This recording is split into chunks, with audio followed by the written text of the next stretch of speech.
পুষ্প বিতরণ শুরু করেছে। সবাই শৃঙ্খলাভাবে অসহায় মানুষদের বিএনপির সাধারণ সম্পাদক জনাব আলহাজ বিপি মনিরের সহযোগিতায় আমাদের আজকের প্রধান অতিথি বিএনপির জাতীয় স্থায়ী কমিটির সম্মানিত সদস্য জনাব ডক্টর আব্দুল মঈন খান সাধারণ মানুষের হাতে তুলে দিচ্ছেন।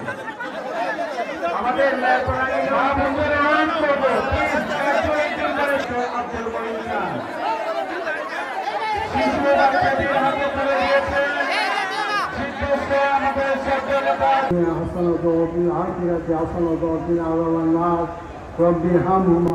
এখানে এসেছেন সেই দ্বিপ্রহর থেকে আপনার তো জানার বাকি নাই। রব্বুল আলামিন আপনি তাদের সকলের নেক মাকসুদকে আপনি পুরা করিয়া দেন আল্লাহ।